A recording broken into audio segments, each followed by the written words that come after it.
नमस्कार विद्यार्थी मित्रों, आपके अपने चैनल पे आपका हार्दिक स्वागत है। पाठ 16 का स्वाध्याय का सॉल्यूशन के साथ साथ हम लोग बोर्ड में पूछे गए प्रश्नों का भी अध्ययन करेंगे। साथ में बोर्ड में किस विभाग में से ये प्रश्न पूछे जाते हैं उसका भी अध्ययन करेंगे। 16वां पाठ है आर्थिक उदारीकरण और वैश्वीकरण। स्वाध्याय है पहला है निम्नलिखित प्रश्नों के उत्तर सविस्तार लिखिए। पहला है उदारीकरण का अर्थ देकर उसके लाभ समझाइए। उससे पहले आप यहाँ पर देख लीजिए, पाठ 16 का जो विभाग ए में से आपको एक भी प्रश्न याद करने की ज़रूरत नहीं है, ना तो सही जोड़े, ना खाली जगह, ना एक एक वाक्य के और बराबर ये तैयार करने की ज़रूरत नहीं है। विभाग बी में भी आपको एक एक वाक्य वाले याद नहीं करना है। विभाग सी में आपको क्वेश्चन नंबर 43 में मिलेगा, वो भी एक प्रश्न मिलेगा, 3 नंबर का एक प्रश्न होगा। बस विभाग डी में भी आपको कुछ नहीं मिलना, कुल 3 अंक का एक पाठ है। ओके, बोर्ड के प्रश्न जो पूछे गए हैं बोर्ड में वो हम लोग लास्ट में देखेंगे। देखते हैं यहाँ पर स्वाध्याय का है पहला प्रश्न, उदारीकरण का अर्थ देकर उसके लाभ समझाइए। मार्च 2020 और 2026 में पूछा गया था। उत्तर है उदारीकरण सरकार औद्योगिक नीति द्वारा निजी क्षेत्र के अंकुशों और नियंत्रणों में क्रमशः कमी करे और वो विकास को प्रोत्साहित करे, उसे उदारीकरण की नीति के रूप में पहचाना जाता है। ये उदारीकरण की अर्थ हो गया। उदारीकरण के लाभ देखते हैं तो वह पहला है उदारीकरण के कारण निजी क्षेत्र को मुक्त विकास के अवसर प्राप्त हुए, जिससे उत्पादन में वृद्धि हुई। दूसरा, उदारीकरण की नीति को स्वीकार करने से विदेशी व्यापार को बल मिलना शुरू हुआ और विदेशी व्यापार में वृद्धि हुई। तीसरा, विदेशी व्यापार में वृद्धि होने से विदेशी मुद्रा के आरक्षण में वृद्धि हुई। चौथा है उदारीकरण के परिणाम स्वरूप देश में आंतरिक ढांचागत सुविधाएं बढ़ी। दूसरा, निजीकरण के लाभ और हानि लिखिए। मार्च 2022 और जुलाई 2022 में पूछा गया था। उत्तर है निजीकरण के लाभ। पहला है निजीकरण की नीति के कारण देश में उद्योग क्षेत्र की उत्पादक इकाइयों की संख्या में वृद्धि दर्ज हुई है। दूसरा है निजीकरण के कारण पूंजीगत और उपभोक्ता वस्तुओं के उत्पादन में वृद्धि हुई। तीसरा है सार्वजनिक क्षेत्र की इकाइयों का निजीकरण होने से सार्वजनिक क्षेत्र की इकाइयों में सुधार हुआ। निजी क्षेत्र से हानि, तो पहला है निजीकरण के कारण आर्थिक सत्ता का केंद्रीकरण हुआ, जिससे एकाधिकार को वेग मिलता है। दूसरा है निजीकरण से छोटे गृह उद्योगों का विकास उचित ढंग से नहीं हो सका, मात्र बड़े उद्योगों को ही लाभ मिला है। तीसरा है निजीकरण के कारण मूल्य नियंत्रण में नहीं रहे, जिससे मूल्य वृद्धि की समस्या खड़ी हुई। अगला प्रश्न है, तो आप इस प्रकार के वीडियो देखना चाहते हैं तो डिस्क्रिप्शन में आपको बोर्ड के पेपरों का सॉल्यूशन मिल जाएगा और सामाजिक विज्ञान के जितने भी पार्ट हैं उनकी प्लेलिस्ट की लिंक भी मिल जाएगी, वहां से आप देख सकते हो। चैनल पर नए हैं तो चैनल को सब्सक्राइब कर लेना, क्योंकि हम इस प्रकार के वीडियो आपके लिए बनाते रहते हैं। लाइक करने के बाद अगर हाइप का बटन आपको दिखाई देता है तो आप हाइप भी कर सकते हैं। ज़्यादा से ज़्यादा लाइक, शेयर, कमेंट, सब्सक्राइब कर दीजिए, क्योंकि हमें आपके सपोर्ट की बहुत ज़रूरत है। तो इसलिए ज़्यादा से ज़्यादा लाइक, शेयर, कमेंट दबा के कर दीजिए। ओके, क्योंकि डिजिटल बोर्ड भी खरीदना है तो आपके लिए, इसलिए ज़्यादा से ज़्यादा हमें शेयर कर दीजिए। तीसरा है पर्यावरण की सुरक्षा के लिए उपाय बताइए। तो ये पूछा गया मार्च 2022-25 में पूछा गया है और जून 2024 में पूछा गया, जुलाई 2022 में पूछा गया, यानी मोस्ट इम्पोर्टेंट क्वेश्चनों में से ये है। तो उत्तर है पर्यावरण की सुरक्षा के लिए निम्न उपाय हैं। पहला है देश के मुख्य शहरों में प्रदूषण की जानकारी दी जाती है। दूसरा, प्रदूषण पर नियंत्रण रखने के लिए केंद्र तथा राज्यों में प्रदूषण नियंत्रण बोर्ड की स्थापना की गई है। तीसरा है विश्व भर में 5 जून को पर्यावरण दिवस के रूप में घोषित किया गया है। चौथा है 1981 में भारत सरकार ने वायु प्रदूषण नियंत्रण धारा पास किया। पांचवा है ओजोन स्तर में छिद्र, परमाणु कचरे का निकाल और जैविक विविधता बनाए रखने के लिए वैश्विक समझौते हुए। चौथा है स्थायी विकास की व्यूहरचना समझाइए। उत्तर है स्थायी विकास अर्थात स्थायी विकास अर्थात भावी पीढ़ी की आवश्यकताओं को पूरी करने की क्षमता को नुकसान पहुंचाए बिना वर्तमान पीढ़ी की आवश्यकता को संतुष्ट करना। हमारे आसपास के पर्यावरण पर पड़े गंभीर प्रभावों के कारण स्थायी विकास का विचार विकसित हुआ है। आज की पीढ़ी ने जो विकास साधा है उसे भविष्य में टिकाए रख सकें ऐसा नहीं है। वर्तमान पीढ़ी जो सुविधाएं भोग रही हैं वही सुविधाएं शायद भावी पीढ़ी को प्राप्त हो ऐसा नहीं, यही भय उत्पन्न हो रहा है। आर्थिक विकास के कारण प्राकृतिक संसाधनों का प्रमाण कम होती है।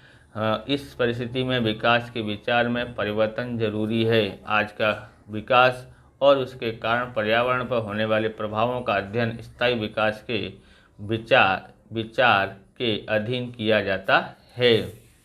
अब देखते हैं दूसरा प्रश्न है, निम्नलिखित प्रश्नों के उत्तर मुद्दासर लिखिए। पहला है वैश्वीकरण के लाभ समझाइए, मार्च 2024 में पूछा गया है। उत्तर है वैश्वीकरण का भारतीय अर्थतंत्र पर मिश्र प्रभाव पड़ा है। कुछ लाभ यहाँ दिए हैं। पहला है वैश्वीकरण के कारण देश में विदेशी पूंजी निवेश को प्रोत्साहन मिला है। दूसरा है वैश्वीकरण द्वारा विकसित देशों में उत्पन्न होने वाली वस्तुएं आसानी से प्राप्त हो सकती हैं। तीसरा है वैश्वीकरण के कारण भारत जैसे विकासशील देश अंतर्राष्ट्रीय स्पर्धा में टिके रहने की शक्ति प्राप्त करते हैं। दूसरा विश्व व्यापार संगठन के उद्देश्य लिखिए, मार्च 2020 में पूछा गया है। उत्तर विश्व व्यापार संगठन के निम्न उद्देश्य हैं। पहला है विश्व के देशों के बीच व्यापार के अवरोध दूर करना। दूसरा है विदेशी व्यापार के लिए देश के उद्योगों को दिया जाने वाला संरक्षण दूर करना। तीसरा है विदेश व्यापार नीति और आर्थिक नीतियों के साथ संकलन साधना। चौथा है विश्व में उत्पन्न होने वाले व्यापारी झगड़ों का निवारण करना। अब निजीकरण के लाभ बताइए, मार्च 2022 और जुलाई 2022 में पूछा गया निजीकरण के लाभ। उत्तर है निजीकरण के लाभ निम्न है। पहला है निजीकरण की नीति के कारण देश में उद्योग क्षेत्र की उत्पादक इकाइयों की संख्या में वृद्धि दर्ज हुई। दूसरा निजीकरण के कारण पूंजीगत और उपभोक्ता वस्तुओं के उत्पादन में वृद्धि हुई। तीसरा सार्वजनिक क्षेत्र की इकाइयों का निजीकरण होने से सार्वजनिक क्षेत्र की इकाइयों की कार्यक्षमता में सुधार हुआ। तीसरा निम्नलिखित प्रश्नों के उत्तर संक्षिप्त में दीजिए। पहला है वैश्वीकरण की संकल्पना समझाइए। उत्तर है वैश्वीकरण अर्थात देश के अर्थतंत्र को विश्व के अर्थतंत्र के साथ जोड़ने की प्रक्रिया जिसके कारण वस्तुओं, सेवाओं, तकनीकी और श्रम का प्रभाव विश्व में सरलता से प्राप्त हो। दूसरा है भारत में आर्थिक सुधारों का अमल कब हुआ। उत्तर है भारत में आर्थिक सुधारों का अमल जुलाई 1991 में अमल हुआ। ओके। तीसरा है विश्व व्यापार संगठन की स्थापना कब हुई। उत्तर है विश्व व्यापार संगठन की स्थापना 1 जनवरी 1995 के दिन हुई। ये है हमारा डोम्स का इंजीक्लिक पेन जो कि आसानी से क्लिक होता है और चलने में, लिखने में इसकी स्मूथ राइटिंग आने के कारण आसानी से चलता है और इसकी ग्रिप भी शानदार है जिसके कारण हम लोग इससे राइटिंग अच्छी निकाल पाते हैं और फास्ट यानी कि तेज़ी से इससे लिख सकते हैं। तो आज इस पेन को आप चेकआउट करना चाहते हैं तो वीडियो के नीचे लिंक है या डिस्क्रिप्शन में लिंक है, वहाँ से आप चेकआउट कर सकते हैं या खरीद सकते हैं। आगे देखते हैं। चौथा स्थायी विकास की संकल्पना समझाइए। उत्तर है स्थायी विकास अर्थात भावी पीढ़ी की आवश्यकताओं को पूरी करने की क्षमता को नुकसान पहुंचाए बिना वर्तमान पीढ़ी की आवश्यकताओं को संतुष्ट करना, प्रदूषण मुक्त और पर्यावरण से मित्रतापूर्ण व्यवहार द्वारा किया गया विकास स्थायी विकास कहा जाता है। अब देखते हैं निम्नलिखित विकल्पों में से सही विकल्प चुनकर के उत्तर दीजिए। पहला है विश्व व्यापार संगठन का मुख्यालय कहाँ पर स्थित है। Option A Stockholm, option B Geneva, option C London, option D Kolkata. इसका आंसर आता है ऑप्शन बी जिनेवा आता है। दूसरा पर्यावरणीय जागृति के लिए पृथ्वी परिषद किस वर्ष में आयोजित की गई थी। ऑप्शन में A 1972, option B 1951, option C 1992, option D 2014। तो इसका आंसर आता है ऑप्शन ए 1972। तीसरा विश्व में किस दिवस को पर्यावरण दिवस के रूप में मनाया जाता है। Option A 8 March, option B 11 June, option C 5 June, option D 12 March. इसका आंसर आता है ऑप्शन सी 5 जून आता है। चौथा है देश के अर्थतंत्र को विश्व अर्थंत के साथ जोड़ने की प्रक्रिया अर्थात क्या? अर्थात खाली जगह। ऑप्शन ए निजीकरण, ऑप्शन बी वैश्वीकरण, ऑप्शन सी उदारीकरण, ऑप्शन डी एक भी नहीं। इसका आंसर आता है ऑप्शन सी उदारीकरण। अब हम लोग बोर्ड में पूछे गए प्रश्नों का अध्ययन करते हैं। तो जो बोर्ड की परीक्षा में आपको क्वेश्चन नंबर 43 में मिलेगा विभाग सी के अंदर। ओके, एक ही प्रश्न मिलेगा, 3 अंक का है, इसलिए 3 नंबर ही इसमें से प्राप्त कर सकते हैं। पहला है आर्थिक उदारीकरण अर्थात क्या? आर्थिक उदारीकरण के लाभ और हानि बताइए, मार्च 2020 और 26 में पूछा गया है। दूसरा है पर्यावरण की सुरक्षा के लिए कौन कौन से कदम उठाए जाने के लिए निश्चित किए गए, मार्च 2025, मार्च 2022 और जुलाई 2022 में पूछा गया है। पर्यावरण की सुरक्षा के लिए उठाए गए कदम बताइए, ऐसा मार्च 2022 में पूछा गया और जून 2024 में पूछा गया है, यानी कि ये पर्यावरण वाला मोस्ट इम्पोर्टेंट है। वैश्वीकरण के लाभ हानि बताओ, तो ये इसको इस तरह से भी पूछा जाता है। देखो ये दोनों एक ही प्रश्न है। ओके, और ये वैश्वीकरण के लाभ हानि बताइए, इसको इस तरह से भी पूछा जाता है, वैश्वीकरण पर संक्षिप्त टिप्पणी लिखो, तो ऐसा मार्च 2024 में पूछा गया है।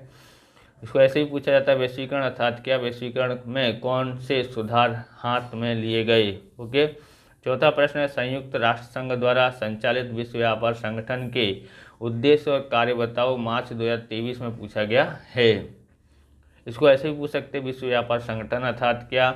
ओके, उसके उद्देश्य बताइए, ऐसे 2020 में पूछा गया है। ओके, पांचवा निजीकरण के लाभ हानि बताइए, तो यह है मार्च 2022 और जुलाई 2022 में पूछा गया था। छठा स्थायी विकास पर टिप्पणी लिखो, तो इसके अभी तक पूछा गया नहीं है, इसलिए इसकी पूछने की संभावना इस साल ज़्यादा है, इसलिए इसको जरूर तैयार करना है। तो ये टोटल इसमें से 6 प्रश्न याद करोगे तो आपको इसके पूरे मार्क्स मिल जाएंगे। पर इस प्रकार से ये वीडियो पूरा होता है। अगर आपको हमारा वीडियो अच्छा लगे तो लाइक करें, शेयर करें, कमेंट करें। चैनल पर नए हैं तो चैनल को सब्सक्राइब करें। मिलते हैं नेक्स्ट वीडियो में। जय हिंद, जय भारत, वंदे मातरम।